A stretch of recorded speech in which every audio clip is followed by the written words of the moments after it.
तो उनकी गद्दी भी जो है वो गौमूत्र से धो दी है, राज जो मुख्यमंत्री आवास है वो भी गौमूत्र से धो दिया। अब क्या दिक्कत, अब तो उनको पता चल गया वो शूद्र है। ये तो पता चल गया कि शूद्र हैं, लेकिन मानने के तो शूद्र तैयार हो पहले। दलितों की या बहुजनों की जो एकमात्र राष्ट्रीय पार्टी है वो बहुजन समाज पार्टी है। अगर भंते सुमित रतन और राजरतन अम्बेडकर ये कहें, जैसा नारा लग रहा है उत्तर प्रदेश के अंदर कि बाबा साहब के दो रतन, सुमित रतन और राजरतन, तो बाबा साहब के दो रतन हो गए, दो रतन आकर के आपसे ये कहें कि इस बार समाजवादी पार्टी को वोट कर दो, बसपा को मत करो, तो करोगे? सुमित रतन तो अखिलेश यादव से मिल चुके हैं, फोटो खिंचवा चुके हैं, सोशल मीडिया पर वायरल है। अगर कल को ऐसा हो जाए तो क्या संभव नहीं है? तो हम दोनों में फर्क है। वो सामाजिक आंदोलन चला रहे हैं इसलिए आपने उनका सहयोग किया, उनका स्वागत किया, या इसलिए करा के वो बाबा साहब के पुत्र हैं? अगर उनके नाम के पीछे से अम्बेडकर हटा दिया जाए तो आप सम्मान करो? जय भीम, नमो बुद्धाय। मैं राहुल नागपाल और आप देख रहे हैं बहुजन मीडिया। हम लोग हैं लखनऊ में धर्मोदय बौद्ध विहार है। अभी यहाँ पर थोड़े समय पहले जो बाबा साहब डॉक्टर BR अम्बेडकर के बड़े भाई थे आनंद, आनंद के परपौत्र यानी बाबा साहब के भाई के परपौत्र राजरतन अम्बेडकर एक सभा करके गए हैं। उनके साथ में भिक्षु सुमित रतन थे जो हमारे पुराने आंदोलन में हमारे साथ थे, और अब वो पूरे उत्तर प्रदेश के तमाम ज़िलों में राजरतन अम्बेडकर को लेकर के चल रहे हैं। और उन्होंने इस जो प्रोग्राम ये चला रहे हैं इसका नाम है बहुजन मैत्री सम्मेलन। उनके जाने के बाद में क्या यहाँ जो लोग हैं उनके मन मस्तिष्क में किस प्रकार की सोच है, क्या उनकी सोच में बदलाव आया, क्या राजरतन अम्बेडकर और भंते सुमित रतन 2022 का जो चुनाव आ रहा है उसमें अगर वो किसी राजनीतिक पार्टी को सपोर्ट करेंगे तो क्या जो लोग हैं जहाँ जहाँ वो जा रहे हैं वो उनको फॉलो करेंगे? बस यही एक छोटी सी एक विषय है, कुछ एक विषय पर चर्चा करने की कोशिश करेंगे और जानने की कोशिश करेंगे कि आखिर है क्या। बताइए, अपने बारे में बताइए, कहाँ से आए आप लोग? लखनऊ से आए हैं। क्या कहा राजरतन अम्बेडकर ने? उन्होंने बाबा साहब के विचार, भगवान बुद्ध के विचारों को उन्होंने प्रसारित किया और बताया। और क्या कहा? और किसी राजनीतिक पार्टी से मतलब का विचार उन्होंने उस पर नहीं रखा। भंते जी ने क्या कहा?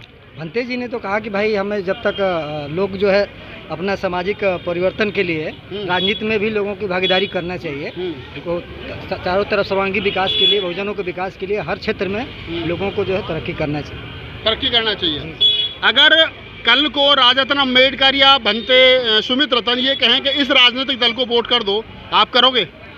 नहीं, मैं चाहूँगा कि मैंने उस राजनीतिक दल को मैं वोट दूंगा जो हमारे बहुजन समाज का हित कर सके, और जो मनुवादी विचारधारा में उसका पूरी तरीके से विरोध करता हूं, क्योंकि वर्तमान समय में हमें अपने बहुजन समाज को आगे बढ़ाना है, इसलिए हमें मनुवाद का विरोध करना है। इसलिए राजरतन जी के जो निर्देश पर वो जो कहेंगे कि बहुजन विचारधारा के अनुसार आप कार्य करें तो मैं उनके साथ हूँ। अगर वो बहुजन विचारधारा की बात तो आजकल अखिलेश यादव भी कर रहे हैं, क्या अखिलेश यादव को वोट करोगे? नहीं, मैं तो अगर वोट करने की बात है तो मैं बहुजन समाज पार्टी को वोट करूंगा। और बहुजन समाज पार्टी को वोट करेंगे। बड़ी बात है कि अगर इन फ्यूचर राजरतन अम्बेडकर की तरफ से बहुजन समाज पार्टी के अलावा किसी दूसरी पार्टी को वोट देने की बात कही गई, जैसा कयास लगाया जा रहा है कि ये जो सारी भागदौड़ चल रही है उत्तर प्रदेश के अंदर, ये 2022 के चुनाव को ध्यान में रख करके चल रही है, हो सकता है जैसा पहले लगा है। आप बताइए, अगर राजरतन अम्बेडकर भंते सुमित रतन आगे चलने के बाद में कहते हैं कि इस पार्टी को वोट कर दो, तो क्या आप उस पार्टी को वोट करोगे? नहीं, ऐसा तो नहीं है। क्यों नहीं है? इसलिए कि हमें तो पहले ये सोचना है कि बहुजन समाज हमारा किधर जा रहा है, बहुजन समाज का हित किस में हो सकता है। बहुजन समाज जो सामाजिक परिवर्तन आज के समय में चल रहा है, इस व्यवस्था को देख करके, इस परिवर्तन को देख करके हमें फैसला लेना होगा। क्योंकि आज जो समस्या है, हम पे मनुवादियों का इतना ज़्यादा प्रेशर हो गया कि हमारे लोग जो है मानसिक रूप से कहीं हर जगह प्रताड़ित हो रहे हैं। तो इसको हमें ध्यान में लेकर के निर्णय लेना होगा कि किस पार्टी से हमारा हित हो सकता है, सपा या बसपा। अगर पहली प्राथमिकता तो हम बसपा को देंगे, द्वितीय प्राथमिकता में सपा हो सकती है। लेकिन सपा वो हमारे चूंकि महापुरुषों के जो अभी तक बदलाव हुआ था कुछ समय पहले, तो सपा जो कुछ अभी लगता है कि कभी कभी सवर्णवादी हो जाती है।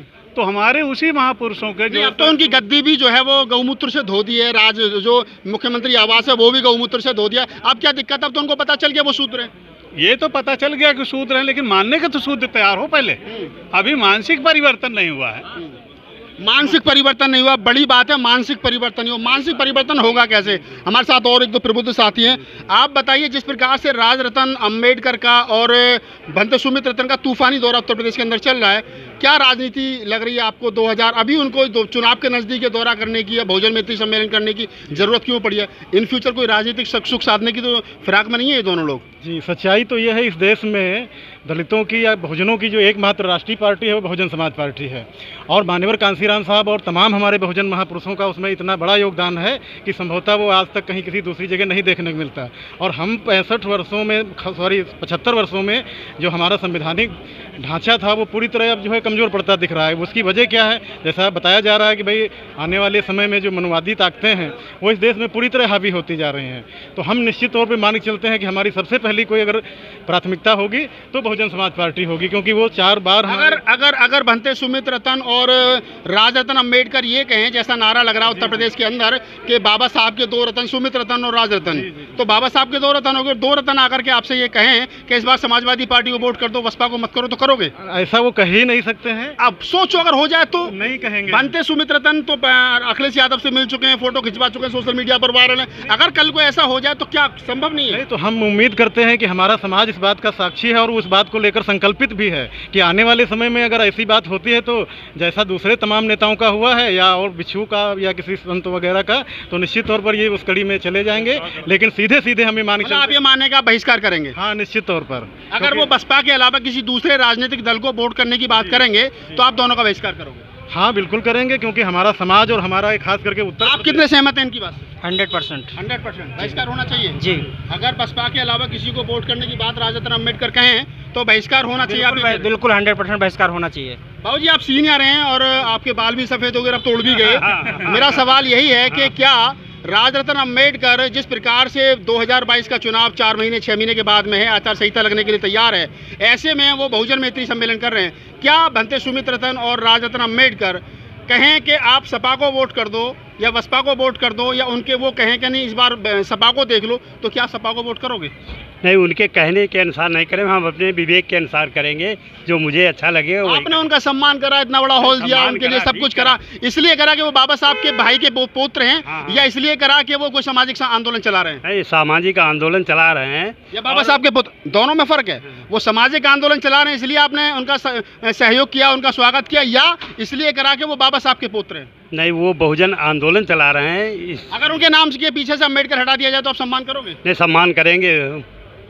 अच्छा, चलिए, अभी तक लोगों का ये आरोप था कि लोग कहते हैं कि बाबा साहब डॉक्टर B.R. अम्बेडकर के पुत्र, उनके भाई के वो पुत्र हैं, और ये बात जो है क्लियर होनी चाहिए कि उनका भावनात्मक रूप से जो है वो लोग समर्थन कर रहे हैं, और बाबा साहब का बेटा इसलिए समर्थन कर रहे हैं। लेकिन अभी सीनियर साथी ने कहा कि ऐसा नहीं है। आप बताइए कि आप कहाँ से हैं? आप पहले अपने बारे में, क्या नाम है? लखनऊ से ही रमेश चंद गौतम मेरा नाम है। गौतम साहब, ये बताइए, जिस प्रकार से चल रहा है कि बनते सुमित रतन और बाबा साहब के जो भाई के पुत्र हैं, उनका जो राजरतन अम्बेडकर, अगर वो 2022 के चुनाव में कहें कि वोट इन्हें दे दो, तो क्या आप वोट दोगे?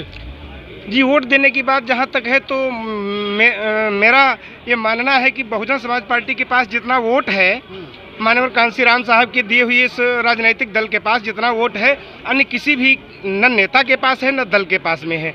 इसलिए और बहुजन समाज पार्टी ने हमारे महापुरुषों के इतिहास को यहाँ प्रदेश में खड़ा करने का जो काम किया है अंतर्राष्ट्रीय लेवल पर, वो उससे क्या हो रहा है? बहन जी तो लोगों को पार्टी से निकाल रही है, जीतेगा कौन? चुनाव कौन लड़ेगा? तुम्हारे पास तो प्रत्याशी नहीं है। प्रत्याशी आ जाएंगे, जब आ जाएंगे तो देखा जाएगा, नहीं आते हैं तो हम दूसरा विकल्प चुनेंगे। क्या विकल्प चुनेंगे? विकल्प चुनेंगे जो भी मतलब समझ में आएगा, जो अच्छा लगेगा हमें, जो नेता हमारे हक की लड़ाई संसद और उसमें लड़ेगा, उसको वोट करेंगे। आपने कहा कि बहन जी ने सारा इतिहास बनाया, बहन जी ने सब कुछ कर दिया, लेकिन बहन जी पर आरोप लग रहा है कि वो एक एक करके सारे नेताओं को बाहर निकाल रही हैं। बहन जी पर आरोप लगाने वाले तो हमेशा लगाते रहे हैं और हमेशा लगाते। बहन जी के निर्णय से खुश हैं? जी, बहन जी के रहने से हम खुश हैं। बहन जी का जो निर्णय है उससे खुश हैं? जी, बहन जी का जो भी निर्णय होगा उससे हम खुश हैं। उससे खुश हैं। ये कुछ हमारे युवा साथी हैं, अपने बारे में बताइए, कहाँ से आए? हम हरदोई से आए, शैलेंद्र कुमार नाम है हमारा। अच्छा, क्यों आए थे यहाँ पे? यहाँ कार्यक्रम हो रहा था इसलिए आए थे। किसका कार्यक्रम हो रहा था? यहाँ परम पूज्य बोधिसत्व बाबा साहब की संतान यहाँ पर आई थी, इसलिए हम लोग आए थे, जिनने बाबा साहब ने हम सबको अधिकार दिया है। क्या करा राजरतन अम्बेडकर ने? वो बहुजन मैत्री सम्मेलन कर रहे हैं जगह जगह। इससे पहले क्या करा है? तो बहुत सारे लोग कर रहे हैं, वो भी कर रहे हैं। नहीं, तो उससे मतलब नहीं है वो। ये मतलब कि वो बाबा नहीं, वो बाबा साहब के पोते इसलिए देखने आए हो ना? नहीं, ऐसा भी नहीं है। वो बहुजन समाज के जो है एक करने में, उनकी आवाज़ को बुलंद करने के लिए आ रहे हैं, इसलिए इधर भी कुछ युवा साथी खड़े हैं, फिर हम अपनी डिबेट को, आज की जो हमारा वीडियो इसको खत्म करेंगे। अब बताइए क्या नाम है आपका? सर सूर्यकांत गौतम नाम है, यह लखनऊ का निवासी हूँ। क्या करते हो? सर इंजीनियरिंग कंप्लीट हो गया, अभी प्रिपरेशन कर रहे हैं इंजीनियरिंग सर्विस। पढ़ाई लिखाई करो, यहाँ क्या कर रहे हो? अरे सर पढ़ाई लिखाई कर रहे हैं, लेकिन अपने समाज को भी जानना जरूरी है। पढ़ लिख के अगर समाज तो ठीक चल रहा है, बढ़िया है, सब नौकरी मिल रही है, सबको पेंशन मिल रही है। आप इंजीनियरिंग करो, समाज को क्या दिक्कत हो रही है? 4 साल हो गए पास हुए, कहाँ यूपी में वैकेंसी नहीं निकल रही कोई भी इंजीनियरिंग। वैकेंसी का क्या करो, मंदिर बन गया ना। मंदिर से क्या करेंगे सर? मंदिर में हमको तो मंदिर में भी बैठने की जगह नहीं दी जा रही, मंदिर क्या करेंगे हम लोग? मंदिर के सामने फूल बेच लेना। सर फूल बेचना होता है तो पढ़ाई क्यों करते हैं? मोदी जी तो कह रहे हैं पकौड़े बेच लो, मैं तो फूल बिकवा रहा हूँ फिर भी। तो वो सर जो विचारधारा जिनकी है वो तो वही कहेंगे। आपकी विचारधारा क्या है? हमारी बहुजन विचारधारा है, बुद्ध की विचारधारा है, जो सबको सामाजिक न्याय दे, सामाजिक। यूपी में डर नहीं लगता? यूपी में डर किस बात का सर? डर आप राम के अलावा किसी दूसरे की बात करो, डर नहीं लगता? अरे सर डर के जिएंगे तो उससे क्या? बाबा साहब ने कहा है जीना है तो शेर की तरह जियो, वरना ऐसे तो गुलाम बन के रहने के से तो हजारों साल तक जिंदा रहेंगे, उसको जीने का कोई मतलब नहीं। क्यों आए थे यहाँ पे? यहाँ पे सर आए थे राजेंद्र अम्बेडकर जी को सुनने आए थे, और भंते जी आए थे, सुमित भंते जी। सुनने आए थे, देखने आए थे? देखने भी आए, सुनने भी आए थे सर। क्या अच्छा लगा उनमें सुन करके और देख करके? सर सुन करके बहुत जानकारी मिली उनसे कि जो इंटरनेशनल लेवल पे बुद्धिज़्म को प्रेजेंट कर रहे हैं, प्रेसिडेंट हैं वो इंटरनेशनल बौद्ध महासभा के। और सर सुमित भंते जी जैसे लोगों को जोड़, अगर कल को वो कहें कि वोट किसी बसपा के अलावा किसी और को दे दो तो दोगे? सर अब हमें अगर लगेगा कि ये अब बसपा अगर हमारे लिए काम नहीं कर पा रही है, हमारे समाज के लिए काम नहीं कर रहा, दूसरा विकल्प अगर अच्छा है, उससे ज़्यादा मतलब ताकतवर है या हमारे समाज को लेकर चल रहा, तो हम सोचेंगे, फिर उस पर भी विचार करेंगे। आपको लगता है कि बहन जी ने अभी तक जितने काम किए वो बहुजन के हित में नहीं थे? नहीं सर ऐसा नहीं, बहुजन के हित में ही काम किए हैं अभी तक, जो भी काम किया है बहन जी ने, और समाज को देख के काम किया है। लेकिन ये है कि कुछ मजबूरियां भी हो जाती हैं, राजनीतिक जो है कि आप पूरी तरीके से आप नहीं खुल के नहीं कर सकते हैं, तो वो समझना चाहिए समाज को। चलिए तो दोस्तों, ये धर्मोदय बौद्ध विहार है लखनऊ का। यहाँ राजरत्न अम्बेडकर आए, उनके साथ में भदंत सुमित रतन थे। मैंने तमाम साथियों से बात की, और बात करने का मेरा जो टॉपिक था वो आप समझ गए होंगे। मैं चाहता था कि ये बात लोगों के बीच में से निकल करके आनी चाहिए कि अगर कल को राजरत्न अम्बेडकर और भंते सुमित रतन ये कहें कि आप बसपा के अलावा किसी को वोट दो, तो क्या समाज स्वीकार करेगा उस स्थिति में किसी को? लेकिन यहाँ पर यह बात स्पष्ट हो गई। आपने सीनियर सिटीजन से बात की, जवानों से बात की, हमने जो 40 और 50 की उम्र के लोग हैं उनसे बात की, और बात करने के बाद में बात स्पष्ट हो गई है कि वोट तो बसपा को जाएगा। ये बात अलग है कि बाबा साहब डॉक्टर BR अम्बेडकर के वो पोत्र हैं, उनका ब्लड है, तो लोग देखने के लिए उनको आए हैं, सुनने के लिए आए हैं। उन्होंने बुद्धिज्म की बात की, बुद्धिज्म के को लेकर के उन्होंने जो बात कही वो लोगों को अच्छी लगी, लेकिन अभी चूंकि उनको लोग पसंद कर रहे हैं, और करना भी चाहिए, बाबा साहब का ब्लड है।